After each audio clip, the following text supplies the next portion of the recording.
Hello, नमस्कार दोस्तों। आज हम बात करेंगे इंडिया सीमेंट स्टॉक के बारे में और जानेंगे इसके इम्पोर्टेंट टारगेट के बारे में।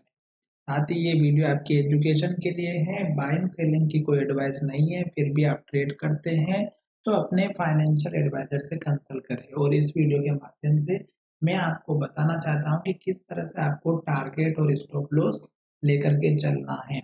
इस वीडियो में बाय सेल की कोई एडवाइस नहीं है। फिर भी आप ट्रेड करते हैं तो अपने प्लीज फाइनेंशियल एडवाइजर से जरूर कंसल्ट करें, क्योंकि ये वीडियो एजुकेशन के लिए है। और ये वीडियो में मैं आपको बताने वाला हूँ कि कल के दिन इस स्टॉक में एक अप ट्रेंड देखने को मिल सकता है। उसके क्या रीजन है वो भी मैं यहाँ पर बताने वाला हूँ।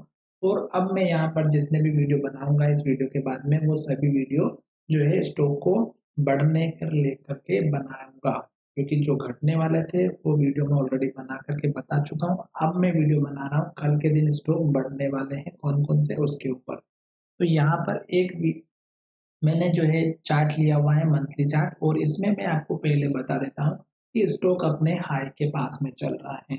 हाई का मतलब ये हुआ कि स्टॉक ने जो हमारा पिछला हाई बनाया था यहाँ पर, अगर आप देखेंगे 330 रुपए के आसपास का था। और उसके बाद स्टॉक जो अभी लेटेस्ट में हाई बनाया वो 300 रुपए का बना है। तो कहने का मतलब अभी अपने स्टॉक हाई के पास में आ चुका है। और अभी जहां पर स्टॉक ट्रेड कर रहा है उसके बाद अगर आप देखेंगे तो स्टॉक अप ट्रेंड में दिखाई दे रहा है। क्यों? क्योंकि जो 9 मंथ का जो मूविंग एवरेज है वो हमें इंडिकेट कर रहा है कि स्टॉक अभी इसके ऊपर ट्रेड कर रहा है, तो हमें पॉजिटिव इंडिकेशन देखने को मिल रहा है। पर यहाँ पर हम 4-5 कैंडल मंथ का भी देखेंगे। और अभी जो लेटेस्ट में अभी स्टॉक जहां पर ट्रेड कर रहा है उसके आज का जो मंथली चार्ट में जो टारगेट है वो देखना है, क्योंकि इंट्राडे के लिए ये बहुत इंपॉर्टेंट होता है। तो ये देखिएगा, इस कैंडल का जो हाई है ये है हमारा 255 रुपए के आसपास का। और यहाँ पर अगर आप देखेंगे इस कैंडल का हाई, तो ये हमारा 260 रुपए के आसपास का। तो अभी तो फिलहाल स्टॉक में आपको ये दो लेवल हमारे लिए सबसे इम्पोर्टेंट लेकर के चलना है। और तीसरा जो लेवल है वो मंथली चार्ट में अगर आप देखेंगे तो यहाँ पर आप देख सकते हैं कि यहाँ पर हाई बना हुआ है और एक हाई हमारा यहाँ पर बना हुआ है। तो ये दो लेवल और भी इम्पोर्टेंट बन जाएंगे हमारे। और हम तीनों लेवल को लेकर के चलेंगे। पहला जो ये वाला हाई बना है 260 के आसपास का, दूसरा एक ये हाई बना है ये यहाँ पर, और तीसरा यहाँ पर जो अभी लेटेस्ट में हमारा हाई बना हुआ है मंथली चार्ट में। तो ये तीन तो हो गए हमारे ऊपर के टारगेट और दो छोटे टारगेट। अब बात करेंगे कि स्टॉक में ये लेवल इंपॉर्टेंट क्यों होते हैं। मंथली चार्ट में अगर आप देखेंगे तो स्टॉक ने यहाँ पर लो बनाया, यहाँ पर लो बनाया, फिर यहाँ पे लो बनाया। तो कहने का मतलब ये है कि जो पुराने लेवल्स होते हैं स्टॉक उन्हीं को टेस्ट करता है। तो टेस्ट देखिएगा किस तरह से किया। यहाँ पर आप देखेंगे तो बार बार स्टॉक ने इस सपोर्ट जोन को ही 4 से 5 बार टेस्ट किया, जो कि आपको इन दो लाइन के माध्यम से समझ में आ रहा होगा। अब यही लेवल आपको ऊपर भी देखने को मिलते हैं, जो हमारा पुराना हाई होता है वही अगर आप देखेंगे तो यहाँ पर आपको दिखाई देगा। तो ये देखिएगा, स्टॉक ने यहाँ पर जो हाई बनाया वही हाई आपको आने वाले समय में यहाँ पर भी आगे भी देखने को मिला। ये मैंने कलर से चेंज कर दिया। अब ये चीज आपको अच्छे से समझ में आ गई होगी। अब हम यहाँ पर मंथली चार्ट को देख लेते हैं कि यहाँ पे लास्ट की जो 4-5 कैंडल है वो हमारा क्या कह रही है। तो यहाँ पर देखिएगा, स्टॉक ने लास्ट में लो यहाँ बनाया, इस लो के बाद यहाँ पर लो बनाया, फिर स्टॉक ने हाई बनाया और यहाँ तक गिरावट आए तो ये लो बना। अभी स्टॉक ने मंथली कैंडल कंप्लीट नहीं की, पर स्टॉक ने क्या किया कि यहाँ पर 3 कैंडल अगर आप देखेंगे मंथ की, तो हर एक कैंडल का हाई ब्रेकआउट हुआ है। और इस मंथ में देखेंगे तो हाई का ब्रेकआउट नहीं हुआ। तो इसका मतलब ये है कि अभी स्टॉक हमारी इसी कैंडल के अंदर क्लोजिंग होती हुई नजर आ सकती है, पहली बात। दूसरी बात, स्टॉक में अगर देखेंगे तो तीनों कैंडल ने लो बनाया है। और ये जो लो बना है ये हमारे लिए सबसे इम्पोर्टेंट है। पर ये जो लो बना है इसी में हमें मूविंग एवरेज का सपोर्ट भी मिल रहा है। तो ये स्टॉक अभी हमारे लिए अप ट्रेंड में दिखाई दे रहा है और मंथ की कैंडल अभी कंप्लीट हुई नहीं। तो हो सकता है कि स्टॉक हमारा फिर से रिकवर होए और यहाँ तक हमारा हाई के पास क्लोजिंग दे दे। तो इस बात का ध्यान रखिएगा। अब हम चलते हैं डायरेक्ट डेली चार्ट पे। वीकली चार्ट का एनालिसिस नहीं करेंगे क्योंकि लंबा वीडियो हो जाएगा।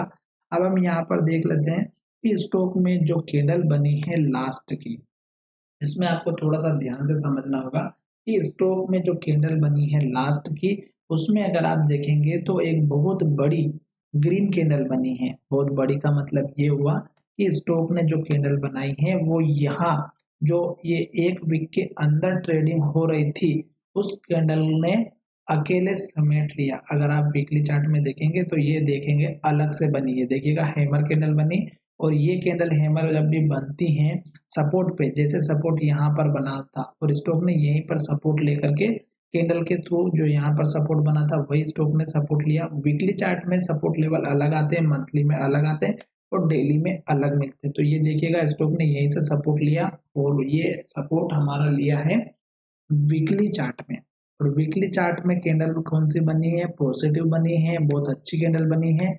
और यहाँ पर अगर आप देखेंगे तो हर एक कैंडल, अगर 5 कैंडल का देखेंगे तो हर एक कैंडल ने लो का ब्रेकआउट किया और रेड कैंडल बनी थी, पर ये बनी है पॉजिटिव कैंडल। तो अब आप जो है यहाँ पर भी देखेंगे तो सेम सिचुएशन बनी थी और यहाँ पर भी देखेंगे तो सेम सिचुएशन बनी थी। तो जैसे इस कैंडल का हाई ब्रेकआउट होता है तो फिर स्टॉक ऊपर की तरफ चला जाता है। तो इसी कैंडल के लो का आप अपना स्टॉप लॉस लेकर के चल सकते हैं, जो यहाँ पर है 228 रुपए के आसपास का। हम फिर से चलते हैं डेली चार्ट पे और डेली चार्ट में हम देखेंगे कि स्टॉक का टारगेट कौन सा रहेगा। तो टारगेट आपका तब आएगा जब स्टॉक हमारे आज लेटेस्ट कैंडल जो बनी है हाई 250 की, इसको ब्रेक करके ऊपर की तरफ जाए। तो उस केस में आप टारगेट पहला यही रखिएगा जो मैंने मंथली चार्ट से या वीकली चार्ट से लिया है, वो शायद थोड़ा बहुत ऊपर नीचे हो सकता है। तो आप इसकी रेंज अगर रखेंगे तो यहाँ पर अगर आप देख रहे होंगे तो ये हमारा बना हुआ है लगभग 255 रुपए का, छोटा टारगेट है चलेगा। दूसरा टारगेट इस कैंडल का ही रखिएगा जो 265 का है। तो मैं आपको टारगेट बना करके अच्छे से दिखाता हूँ ताकि आपको समझ में आए। अब जैसे हमारा 265 का टारगेट हिट होता है उसके बाद आपका इमीडिएटली ये वाला टारगेट मिलेगा जो लगभग 275 का है। तो ये 2 से 3 टारगेट मैंने यहाँ पर आपको बताया है और ये पुराने ही लेवल है। वो क्यों? क्योंकि स्टॉक जब भी इसके पास आता है यहाँ से गिरावट आती है, पर इस बार मुझे लग रहा है कि स्टॉक अगर इस लेवल के पास आते आते ग्रीन कैंडल बना देगा तो ये लेवल तोड़ के ऊपर की तरफ चला जाएगा और फिर मैंने जो आपको टारगेट बताया है वो टारगेट आपको देखने को मिलेगा। अब बात बात करते हैं सपोर्ट लेवल की। तो सपोर्ट लेवल मैंने ऑलरेडी बता दिया है, आपको इसी कैंडल के लो का रखना है। क्यों? क्योंकि स्टॉक यहाँ से पिछली बार लो यहाँ पर बनाया था, फिर स्टॉक ने यहाँ पर लो बनाया, फिर स्टॉक ने यहाँ पर लो बनाया, फिर स्टॉक ने यहाँ पर लो बनाया। तो इस लो को लेकर के चलेगा, अदरवाइज स्टॉक इस लेवल को तोड़ेगा तो फिर हमारे पास सपोर्ट लेवल जो बन रहा है वो यहाँ पे बन रहा है जो लगभग हमारा 200 रुपए के आसपास का है, 204 और एक 198 का ये लेवल हमें फिर देखने को मिलेगा। फिर बीच में हमें कोई लेवल नहीं मिलेगा और ये लेवल टूटा तो फिर स्टॉक में भारी गिरावट हो जाएगी। तो इस बात का थोड़ा सा ध्यान रखिएगा और आशा करते हैं कि ये वीडियो आपको अच्छे से समझ में आया होगा। और जिस तरह से स्टॉक अभी अप ट्रेंड में चलता है तो आपको ध्यान में ये भी रखना है कि जैसे यहाँ पे कैंडल बनती है, पॉजिटिव कैंडल बनी, फिर बड़ी पॉजिटिव कैंडल बनी, फिर छोटी पॉजिटिव कैंडल बनी, फिर थोड़ी और छोटी पॉजिटिव कैंडल बनी, फिर और डोजी कैंडल बनी। तो कहने का मतलब ये है कि स्टॉक को जब गिरना होता है तो वो कुछ इस तरह से फॉर्मेशन बनाता है और पुराने हाई के पास आकर के बार बार रुक जाता है। तो कहने का मतलब ये है कि स्टॉक इस हाई के बाद स्टॉक ने नीचे हाई बनाया। अब स्टॉक क्या करता है, जो मैंने आपको यहाँ पे सिचुएशन बताई है, पॉजिटिव कैंडल बनी है, उसके बेस पर मुझे लग रहा है कि स्टॉक ऊपर ही जाएगा। क्यों? क्योंकि स्टॉक वैसे तो अप ट्रेंड में ही है, लॉन्ग टर्म बेसिस में स्टॉक अप ट्रेंड में चल रहा है तो उसका कोई प्रॉब्लम नहीं है। क्यों? क्योंकि स्टॉक अगर अप ट्रेंड में है तो लॉन्ग टर्म में तो छोटी-मोटी गिरावट देखने को मिल सकती है। साथ ही ये वीडियो आपको पसंद आए तो चैनल को सब्सक्राइब करें, दोस्तों के साथ शेयर करना ना भूलें।